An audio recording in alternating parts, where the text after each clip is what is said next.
Welcome into ClayShareCon 2024, everyone. We are here in the afternoon of day 2, and this is our second afternoon session. And we have Michael Harbridge joining us again. And if you missed his broadcast last night, well, it was only for premium members. So you could sign up for our free trial, and then you could watch it. And we made plants that you cannot kill. They were unkillable, which was fabulous. But now we're going to make plumpkins, right? Plumpkins. See, I've got some forms from Michael right here. And I bet he's going to use them. And I want to show you some gourds and pumpkins I made using his forms. And these are classes that I have already on ClayShare.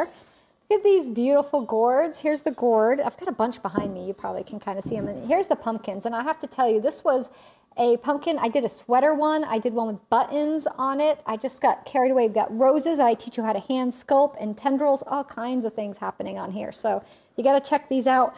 Pumpkins are all year long, folks, not just for the fall. And if you plan to make them for the fall to sell, you should start now.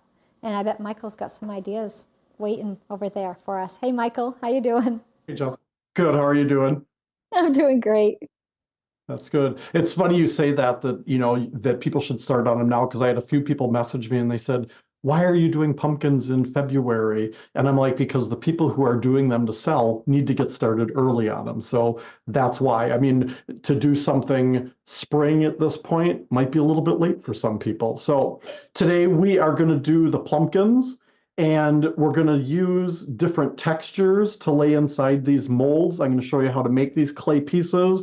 I am working with our clay puzzling molds, and some of you have the older molds. And we came out with a new series of 4 sizes. So the first one I showed you was the small, we've got the medium, and then we've got a taller, large pumpkin. This one I did just an all orange. It was Mako's cantaloupe, and I just wiped it back. I thought instead of having different colors on it, I thought I'm going to see just doing it all in one color, because production-wise, this is going to be a lot easier than putting 3 coats of glaze on every section of this pumpkin.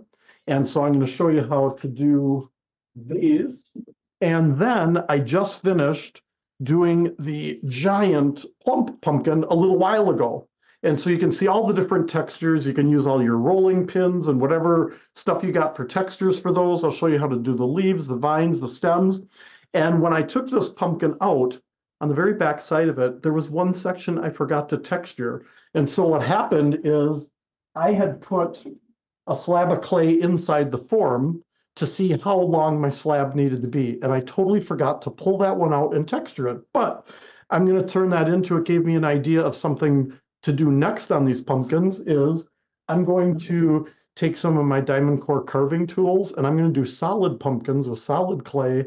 And then I'm going to carve out different designs in each section, which probably isn't something that a production artist would want to do, but it's a really, I think it'd be a cool idea, and I can save that smooth section. I thought also about just painting a design on there, or I was going to have Paula McCoy do some cool design on it. I'll see her later on this year, and I thought I'll take it and maybe have her paint on it, but maybe I'll make her some smooth pumpkins and let her do some designs on it. So the pumpkin molds, back here behind me, these are the new plumpkins. Up above, we've got, those are some of the original pumpkins, and you can use any of these forms, or you can do the slender forms.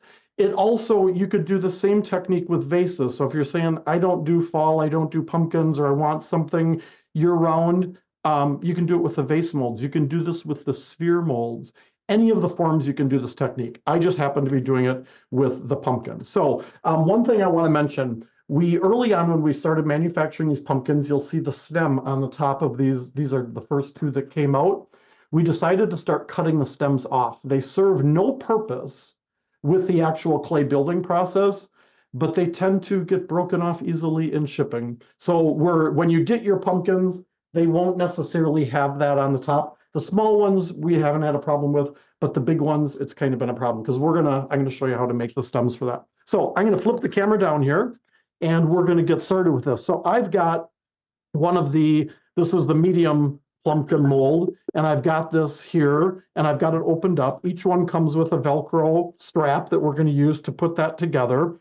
And there are different techniques. I've shown coil techniques. I've shown techniques where we put leaves in there and press the clay against it. Lots of techniques for doing these pumpkins.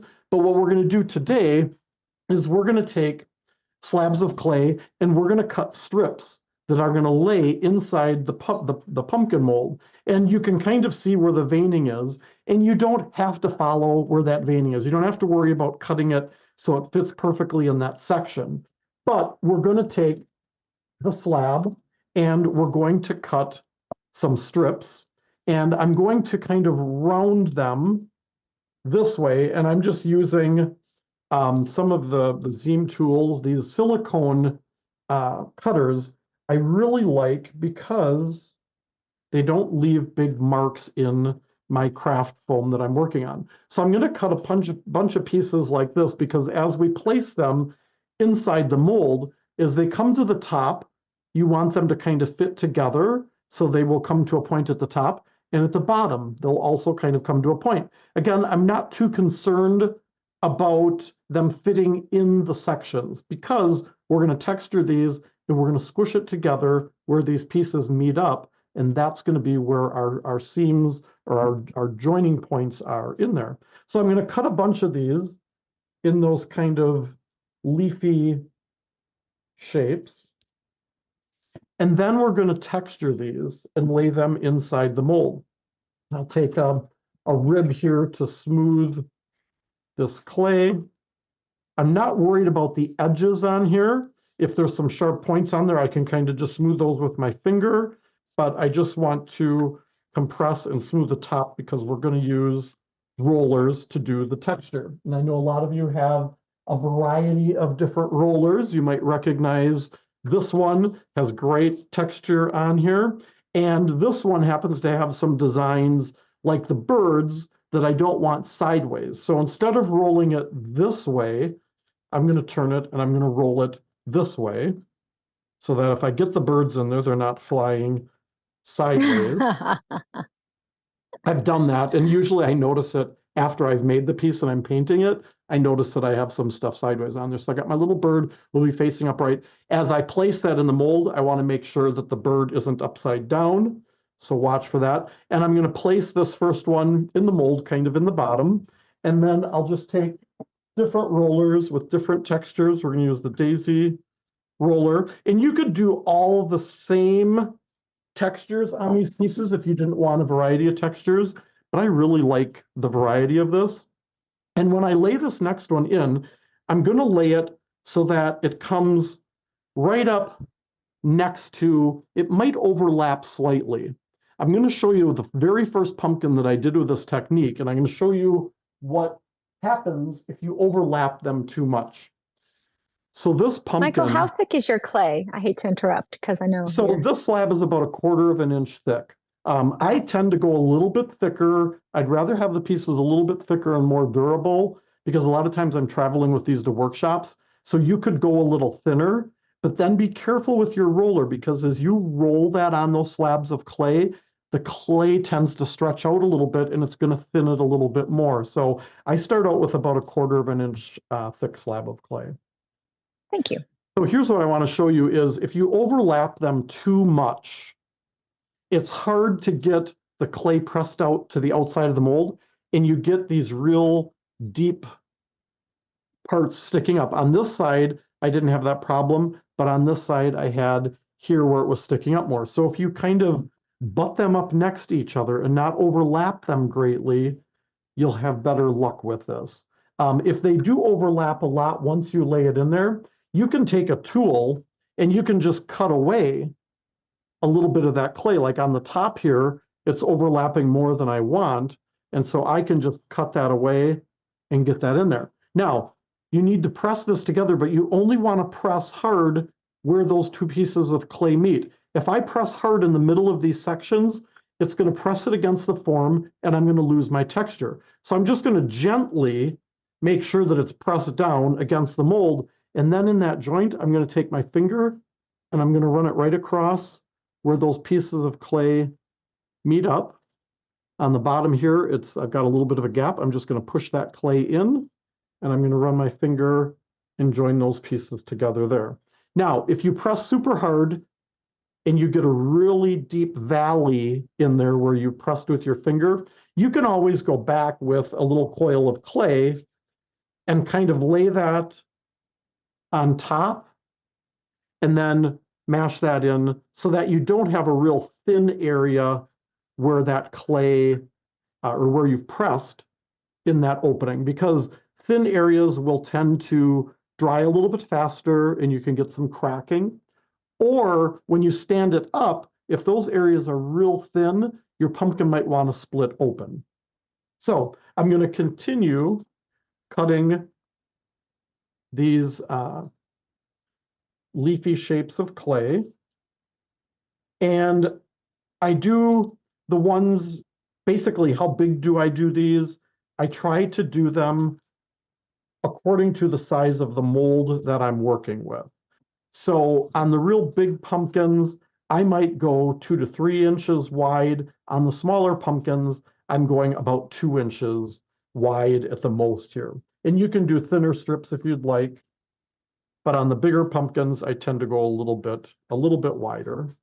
And then I've got all different types of rollers here. Some of you might have some of these MKM, some of these little rollers. This one I really like has daisy designs. You can look at textures, things like the bottoms of your shoes, or, I tend to walk through stores and touch everything. And I look at texture, even things like welcome mats and carpet and rugs. There's just texture everywhere out there. So I'm going to continue to lay these inside of the mold. And as I get to the area here where now I'm going to be getting to the edge of the mold, I'm going to lay that clay in there and it'll stick up above a little bit, and that's okay. I'm going to mash them together in the seam line. So people are intrigued that you're not slipping and scoring. Yes, and that's, if you start scoring and slipping and getting water in here, that is going to make the clay want to really stick to the inside of the mold when the mold gets real wet, and that's not something that you really want to have happening. So I discourage slipping and scoring. By really mashing it with my finger, I am joining those 2 pieces of clay together and adding that coil, which I'll go back and add coils in all of these sections. Adding that coil, I tell people it's kind of like a Band-Aid because it goes over where that seam line is, but it also attaches to the 2 sides, and it's like putting a Band-Aid over the top of that. Now on this side, I don't have a lot of space, so I'm going to kind of eye up as I cut this next section to be kind of about the size that I need. I went a little bit bigger than needed because I can always cut away versus trying to add to it. And I'm just going to quickly cut enough for the other side of the mold.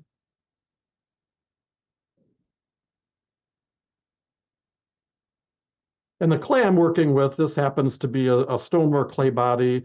I know we have some people in here working with earthenware and with different types of clays. This one is a buff stoneware with ochre, but any clay body will work with this technique. I've actually got on my list of things to do. I want to do one of these, and I might do this one that I kind of messed up on with raku and do a raku firing on that one. I think that'll be kind of cool and add some different colors. All right. So let's. So the cutters Michael is using are made by Zeem, and he has them on his website, learnfiredarts.com. Yeah. So there's 4 different styles of those tools, and they're great. And there's some of them are, there's a firm flex, and then there is a, there is a strong, and there is a flex firm. So the flex firm is softer than the strong firm. It can kind of be confusing, but the lighter gray is softer, darker gray is a little bit more rigid. I find that the darker gray I like for doing cutting and things like that, or deep textures. The softer, the lighter gray ones are great for when I'm smoothing or doing light details in clay versus actually cutting through the clay or doing really deep, deep textures. All right, let's get these all textured. I was going to do one of these pumpkins. I was going to try to do like every other section, like doing 2 different textures and then doing every other section. But my concern with doing that was then I have to count and make sure that I have the right number in there so that I don't end up with two of the same section next to one another. So I thought, you know what, I'm going to avoid doing that because I was afraid I would probably mess that up. And then to make sure that the other half, as I put it together, that had the right texture as the next one. If you roll out a bunch of slabs and you don't talk like I am, this process goes pretty quickly. All right, so I'm going to add the last section in this mold. And I'm going to mash it together in the seam line. And then I'm going to take my other half. I'm going to start laying these in.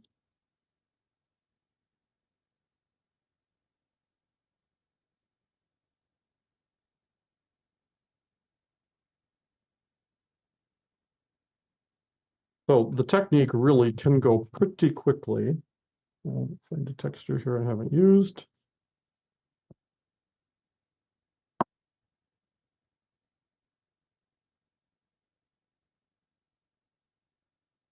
One more section cut out here. I was worried I wouldn't have enough slabs cut, and I thought I don't want to have to get up and go roll a slab in the middle of this. So I have plenty of clay here. And one more texture here. Let's find this one here.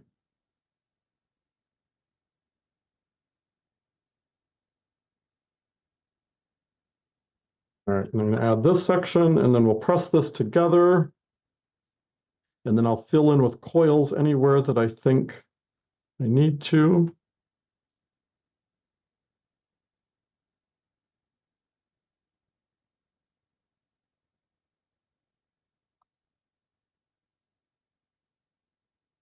All right, and I'll use all these scraps of clay just to roll some coils, lay them into each of these sections.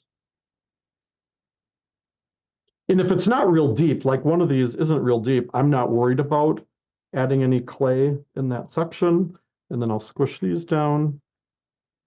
I'm not worried about the inside of this being perfectly smooth. Sometimes I have a hard time with that. I want to be kind of a little anal with that and have it perfectly smooth. But for this live, I'm not going to take the time to really smooth the inside. Now, where the clay sticks up above that seam line, I'm going to take a tool and I'm just going to cut away that extra clay.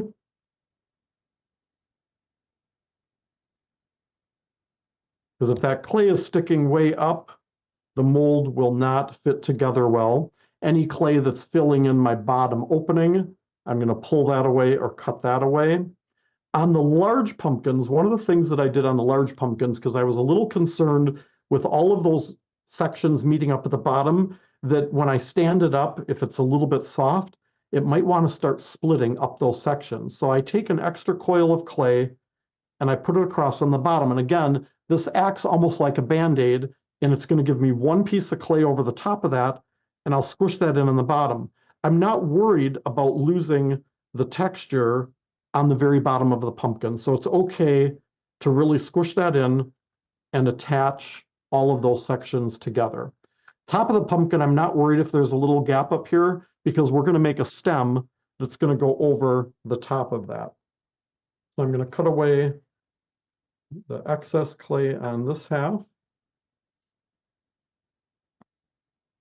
Break away the clay on the bottom, add some coils in any of these deep crevices.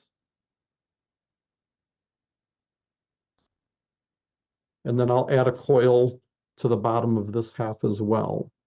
Now, when we go to attach them, we're going to be squishing on the inside from the inside of the mold.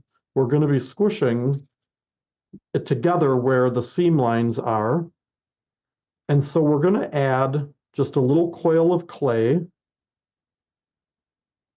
along one of the halves along this edge so that when we put these together, and we reach inside, we've got that coil of clay to squish to join those two halves together.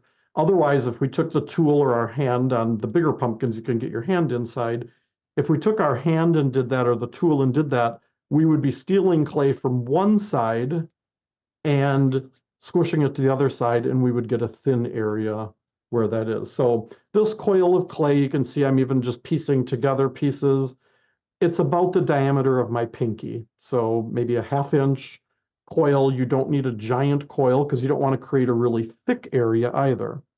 Now, when I lift this mold up to put these two halves together, most of the time the clay will stick kind of to the inside, but I usually wrap my fingers around the edge like this. So as I turn it over, if that clay wants to flop out, my hands are holding it. I can shake this and that clay is not going to fall out. And I can set those two sections together, slide my fingers out, make sure the mold fits together well, and then wrap the Velcro strap around the mold. And now on this one, I can't get my whole hand inside to press those coils together. I can get my fingers in here to press the coil on the very bottom. And on the other side, I can do the same thing. But then to get inside there, we've got the press tools. One end has a foam ball, the other end has the wood ball end. The wood ball end is good for getting into tighter areas. The foam ball is good for just general pressing. And then we've got a light on the tool that will shine into the inside of the mold. And so as I go to press this, and I'll see it's always hard in the camera to get it so that you can see it, but Oh, we can see though. you can kind of see that yeah, coil in we there. can. Let's see the coil. So the coil is on this half of the mold. So I want to go in with a tool and I want to kind of go like this and squish it over to the other half to fill it in. And then once I have that done, then I'm going to reach in and I'll use the ball tool end to really squish that open, or that joint. So the wood ball end is going to be like my finger going across and squishing it together. So the light's on there with Velcro. I'm just going to flip the light around to the other side. And then I'm going to go in with that wood ball end. And now I'm going to go like this, and I'm going to kind of drag it along that line, because I want to make sure that the clay presses all the way out to the mold. If you don't press hard enough in there, when you open the mold, you might see a dip in that area.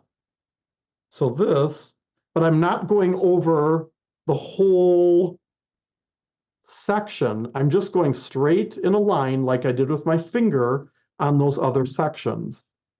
And now when I open this mold, I should have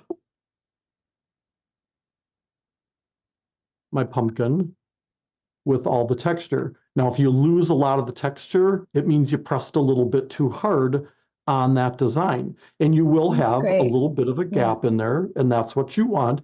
On the small pumpkin, I can take this out and I can kind of wiggle the other half of the mold off and I can take it out. On the bigger sizes, or if you do thinner clay on this, you'll want to leave it in half the mold for a little while so that it can firm up before you take it out, because you don't want the piece collapsing.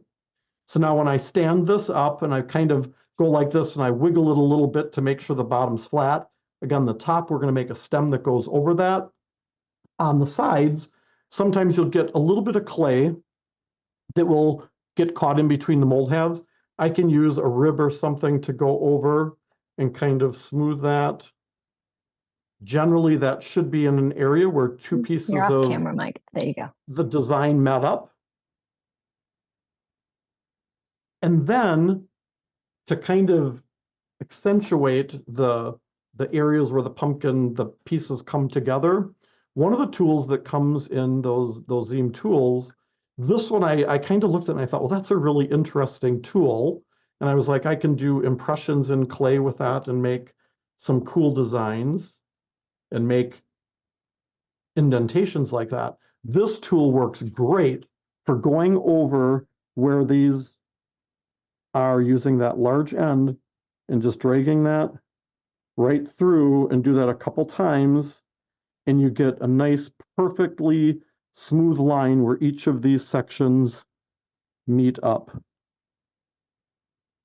And I go all the way around the pumpkin and do that in between each of the textured designs. Sometimes you'll get a little bit of clay that kind of pops up on the edge, and I'll usually wait for it to dry before I go and try to smooth out those little chunks of clay, like this little one that's sticking up there. Sometimes I can easily pick it off, but if I try to brush it off, it tends to embed it into the design. So it's usually better to wait and go back and try to smooth that after the clay has dried.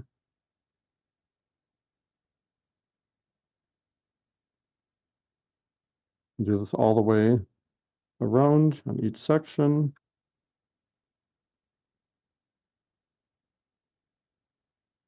Last section.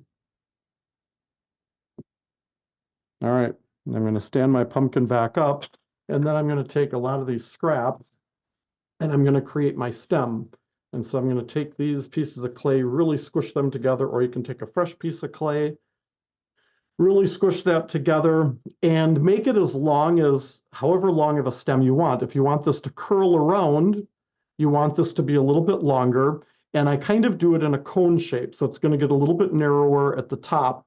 And then when I roll this out, I taper it at the top, which is going to give me the top of my stem. And I'm not worried about this being perfectly smooth because we're going to add a lot of texture. And on the thick end, I'm going to take my thumb and stick it inside, and almost like doing a pinch pot, I'm just going to keep turning it and pressing my thumb in, going deeper and deeper into that thick end. I'll take my finger to get it up in there even a little bit more, and then I kind of pinch out the edges. Again, I'm not worried about this being smooth. I'm not worried about this being perfectly smooth, because I'm going to take a texture tool, and Kemper makes these. We also sell these on our website. They come in a little pack like this. They're $4.95, and they have these hard wires on them that are great for scoring and adding texture. And so I'm going to use this all over the stem.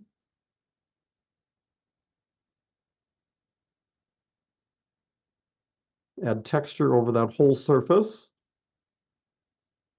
And I can lay it down and do long strokes over the whole thing, or I can do short strokes. It doesn't matter. You just want to add texture all over the stem, all the way to the top. And on here too, you will get lots of little fuzzy pieces of clay on your stem. Don't worry about smoothing them at this point, because they're easier to just brush off once the clay dries. Now I'm going to give this a twist to make it kind of gnarly, and then I will gradually kind of bend this around. I don't just go like this and bend it because you can snap the clay, but I kind of gently kind of pinch and pull a little bit to bring the stem around to how I want it. I'm going to open this up a little bit more, just pinching it out. And then I can take and place this on the top of my pumpkin. This is a little bit taller than I want, so I'm going to work it so that it comes down a little bit more and bend that around. Now I can score and slip this onto the pumpkin. Make sure that you have an opening between these so that air and moisture doesn't get trapped up in that stem. That's why I wasn't too concerned about that top, because I knew that stem was going to cover it. So I can take and score this area, and I can score this top area where this is going to attach, and I can either add slip or water to this area. And as I place that on there, I'm going to give it a little twist back and forth to kind of lock that scoring in place. And so we've got our pumpkin, we've got our stem, and then we can decide if we want to add leaves. On this big one, or on this, the same one, I didn't add leaves to this one. One of the advantages to not adding leaves is it's a lot easier to paint without the leaves on there. But I think that the leaves add a lot of character to the pumpkins. And so if you haven't used our rubber leaf forms, we've got lots and lots of different leaves. Let's get a few of them out here. Most of them will work well for making dimensional leaves like this. The ones that I avoid is the original maple leaf because this has such deep indentations in it. When you try to take this leaf off, it tends to want to break apart there, and they're just really hard to do. These are great for making impressions, not best for making dimensional leaves. One of the leaves that I've got here, these are some new ones. These are cottonwood leaves. And these, I had somebody in Colorado sent me samples of these leaves that we could make the forms from them. Originally, we had talked about, it was a different leaf, aspen leaves. And so I thought these were aspen leaves, and originally we called them aspen leaves. And then she messaged me and said those were actually cottonwood leaves. And it reminded me of a really funny story I'm going to share with you guys that I'll tell as I'm doing these leaves. So I usually press the leaves into a slab of clay, again, about a quarter of an inch thick, because you're going to lose some of that thickness because that leaf is going to be level with the clay once you press it in. And then I'm going to use a tool to cut around that leaf.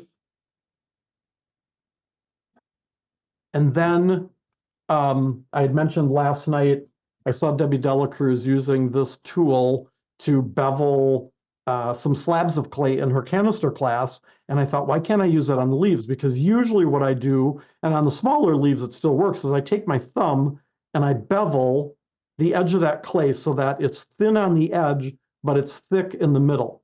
If you go too thin with your slab of clay on these leaves, it will not pull away from the piece.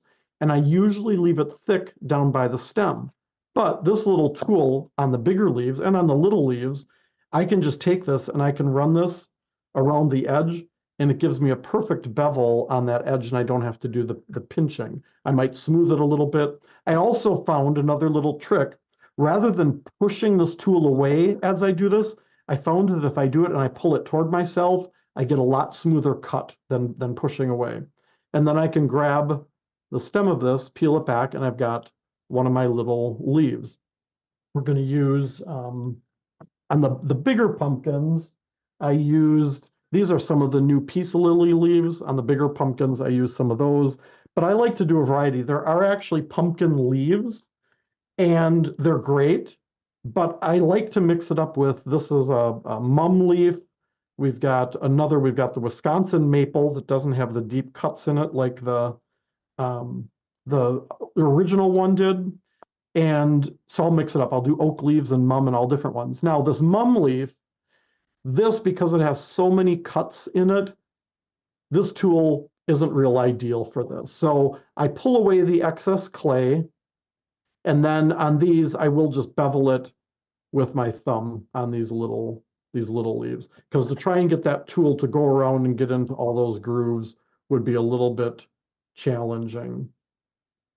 Once I've got that leaf made, then I just peel it back. If you can't peel it back and the leaf is ripping and sticking, it's usually your clavicle is too thin, or sometimes people wash these off and they're damp and they're wet.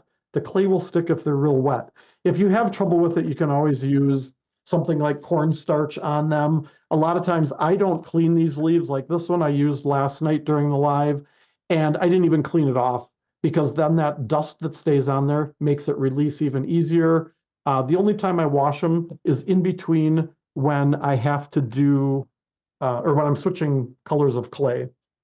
All right, so as I do this last leaf, I'm going to tell you a funny story about cottonwood leaves. So growing up, we didn't have a garage, so my parents parked their cars in the driveway, and our neighbors had this giant cottonwood tree.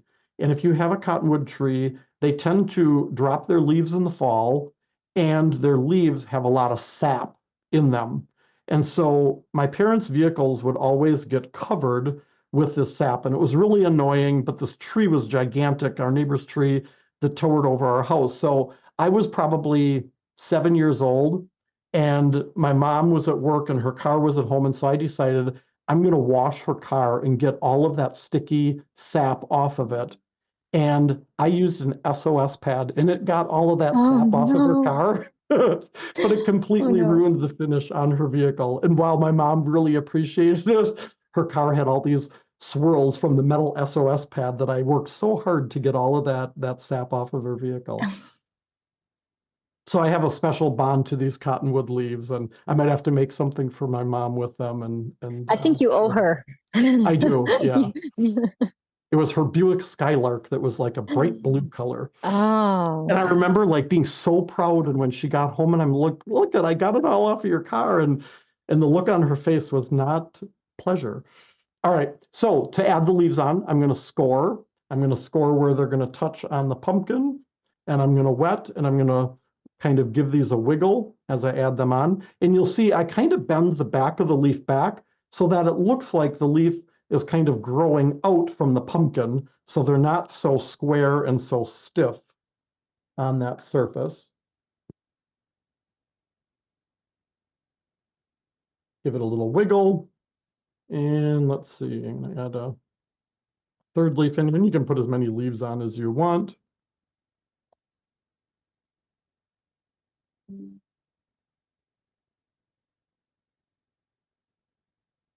We've got our little pumpkin, we've got our leaves, we've got Very our cute. stem, and then we might want to add a couple little tendrils coming down. Tendrils, Jess you is know so it. excited. Yes, Jess, I'm so excited. tendrils like I was do. waiting. I was waiting. I know I we love them bonded until I over break them tendrils. off.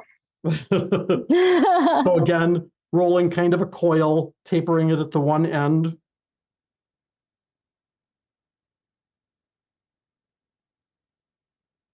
And then I got to figure out where I want to add this. I'm going to pinch a little bit of this off. I'm going to wet the end of this. I'm going to really wiggle that in there. Then I'm going to bend it around. And we got one tendril, and we'll do one more on here. Generally, I like to work in threes, but I think it might be a little bit too much to have three of them coming on this little pumpkin. I'm sharing a link to Michael's shop that has all of his specials he's doing for ClayShareCon. It has the tools that he's been using and the Plumpkin molds along with some other molds and things. And we did have some questions. The sizes are listed with the molds, so you can see what size they are. Of course, they will shrink depending on the clay you use. And, that's some clays shrink more than others. Like porcelain's 19%, earthenware is around 10. So there's a significant difference in the size of what you'll end up with at the end. Now, Michael, how long does it take for them to dry? Like the little baby, the pumpkin you just made, how long would you say? Yeah, see, look at the shrinkage So there. this So is, I'm just see. holding this up. This is the finished piece, and that is the size of the mold. So your clay is generally going to shrink as it dries, and it's going to shrink a little bit as it's being fired. So keep that in mind. I love the size of this little one, but Very it will be cute. smaller than you expect. I get a lot of times with the sphere molds, people will say, I ordered the 7-inch sphere, and they want a 7-inch finished piece. Well, you probably need the 8 or the 9-inch in order to get closer to that 7-inch sphere on there. So that is how you can. So, sorry, what was the question now? How long they dry? Oh, How for long does it drying. take for So drying? generally, that is a question that comes up so often that people ask, how long does it need to dry before I fire it? And you need to let it dry. I generally let pieces dry for a week before I even consider firing them. And, you have to keep in mind airflow in the area where it's drying. If there's too much heat blowing or too much air conditioning blowing directly on those pieces, you'll get uneven drying and you can get cracking. You always want to have them sitting on a surface that will absorb moisture. Don't put them on a plastic or laminated countertop because that clay on the bottom, the moisture will get trapped and it won't be able to shrink and it'll crack if you do that. So put it on a surface, pieces of drywall, these types of project boards, layers of newspaper, any of that is a good way to have that clay sitting to dry. If there's a lot of air circulation, throw some plastic over it so it doesn't dry too quickly. Things like the little tendrils, the tips of those are going to dry quicker than the stem, for example. So you want to kind of slow that drying process down if you have a lot of air circulation. Here in my studio, I've got an area where I set the pieces for about a week. I don't worry about covering them. And then, sorry, my cell phone was just vibrating as my wife calling. I'm like, she knows I'm doing a live right now, so something's wrong. So let it dry for a week, and then most newer kilns, you can program them to do a soak at the beginning of the firing. And I really recommend that people do that because you can do several hours. You can do 12 hours. A lot of times I will do a 12-hour soak on my pieces, and then it goes right into the firing. Or if your kiln doesn't have that programmability, you can always do just a 180-degree hold on there for X number of hours and then reprogram it to go into your firing. Usually in the ramp hold mode, though, you can do all of that programming. If you've got an older kiln sitter kiln, depending how big it is, you can usually get away with putting the pieces in the kiln, propping the lid open a couple inches, and turning one switch on the kiln on to low. But keep an eye on it. It's best to have a pyrometer to know what the actual temperature is, because once you start getting over 200 degrees, you run the risk of those pieces wanting to pop. Okay, my wife is calling on the home phone now. So that's usually how I do my drying and my firing. And I usually do a slower firing on that greenware because I don't want the pieces to pop and blow up. So depending on what you're using for clay will determine your firing. So if you're doing an earthenware, you're going to go 04, 05. If you're doing stoneware, 5, 6, or even hotter. So that's entirely dependent on your clay. So you need to know what clay you're using in your studio or what clay your studio uses and what temperature they're firing to. And then you go ahead and you fire according to your clay. I know that I have been using the Tucker's clay because we talk about using local clay, and that's one of my local clays. And I have found that the Tucker's clay, it dries within a week when I make one of these, and I don't have to cover it at all, and I get no cracking. It's amazing. It's been great. And I used B-Mix for years, and before that porcelain, and I still use those clays, but the clay can make a big difference. So if you're struggling with a lot of warping and cracking, and you're making these, try a different clay. Yeah. And the other thing too that I forgot to mention with drying is, I'll have people who live in a climate where it's maybe really warm during the day, and they'll say, well, I let them dry for a month and they were out on my patio. Well, if you're in a climate where it gets really cool and damp at night, that clay can reabsorb moisture. So even though it sat for a month, there might still be moisture. And, originally when I started working with clay, people said, oh, you do the cheek test and you touch it to your cheek. And I thought, they're crazy. What? But it really does work. And when you touch it to your face and it feels cool, usually it means that there's dampness. Now, if you're in Wisconsin or Vermont and you've got, your clay sitting outside in the sun, it might still feel cool because it's still cool there. But generally that is a good test too. And if you have any fear of any moisture in there, do a soak before you fire it. I mean, that really is the best thing. Yeah. But don't do a soak today and then leave it sit in the kiln for 2 days and then fire it. Because again, if your kiln is in your garage or something and that moisture gets back into those pieces, that's not good. So better safe than sorry. And it's rare that I blow anything up. I did blow some stuff up last week because I was in such a hurry to get the samples done for ClayShareCon, and I was leaving for a trip to go teach some workshops. And I'm like, I got to get these pieces fired. And I blew 3 of the 4 pieces up that were in the kiln because I pushed it. And then I was like, great, now they're ruined. One of them was that big pumpkin that I just showed you guys that I just built today.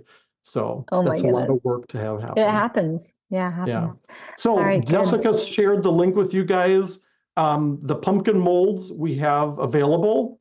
I looked through all the orders that came in last night up to today, and we still have the pumpkins in stock.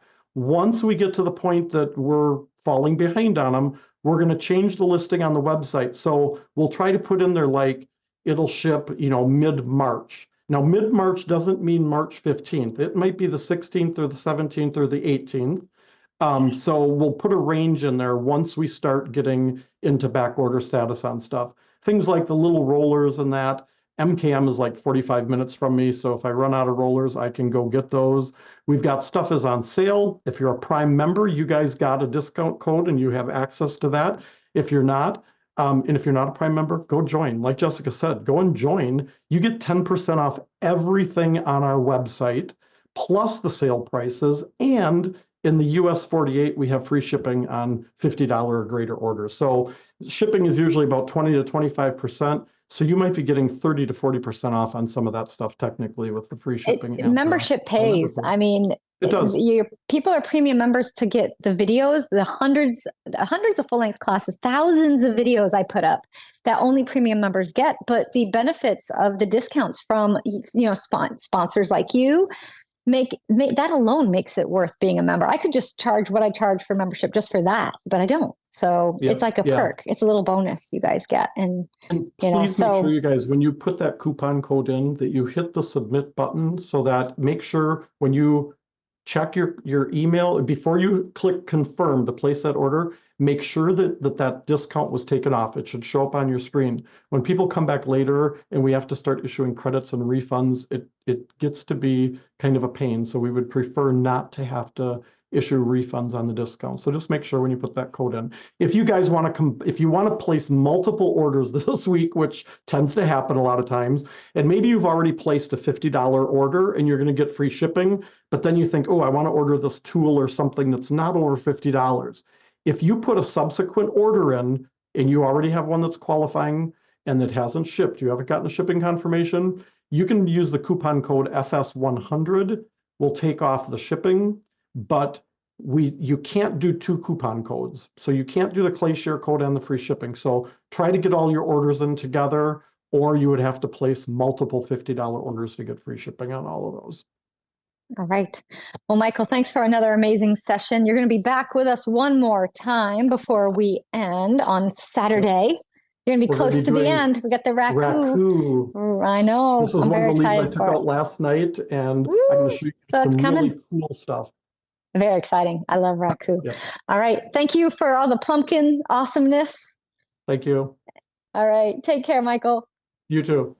All right, so if you have any questions, you can reach out to Michael at Learn Fired Arts. If you haven't been to his site, it's learnfiredarts.com. He does have all the conference specials for ClayShareCon, so you automatically get that discount. But remember, premium members, you save that extra 10% off, which we have posted where only premium members can see. So we've kept it kind of under wraps, so only you guys get it.